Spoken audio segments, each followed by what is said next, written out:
The Heckler & Koch 416 was one of the real hits with the evaluators. This takes some of the lessons from the G36, the XM8, which was part of the Objective Individual Combat Weapon Development Program that H&K was involved in until recently, and they're still competing for that contract.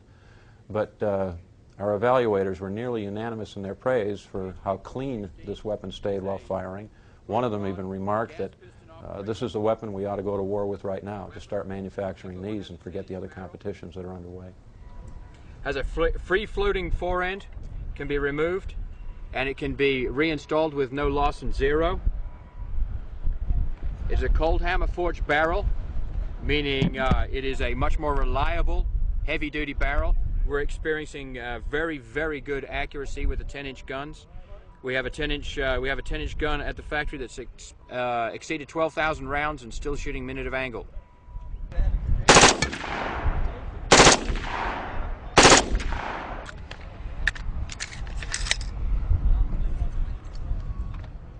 No heat transfer. That's what I was going to say. It's not hot. Not hot. It's not dirty either. Yeah, exactly. There's no dirt, no debris. It's amazing. Look at how clean the bolt face is. We've gone through, I think we're on our second case of ammo. Feel the bolt. Pretty clean. No, feel it. It's cold.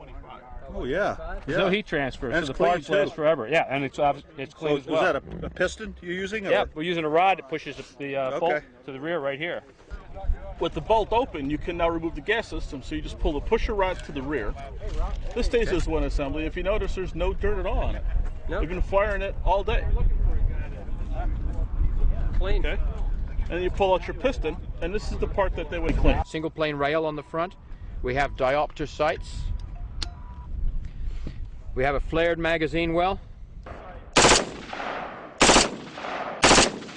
Recoil and handling is very similar to the original weapon, but I was amazed at the cleanliness of the bolt and chamber as a result of the new gas system similar to the AK-47, the Kalashnikov. There are other people that have done that. There's a guy named Al Zitter from ZM Weapons. He incorporated it into his system too a long time ago, but it's taken a while for it to catch on commercially. The 10.5 and the 14 are both outstanding. I mean, the function on them is really good. They run clean. They don't seem to be as hot as I would have expected an M16 to be at that point. So, very nice. Accurate, too. Everybody's familiar with the MP5's type sights. The big difference here, obviously, is that when you turn the drum, you're actually affecting elevation. Whereas the MP5 was just a different aperture to, they had one for close quarter battle versus one for extended ranges to give you a little finer sight picture. So, like I said to Jim, it's kind of a combination of some old stuff, you know, the best of the old with some brand new ideas incorporated into that very familiar platform.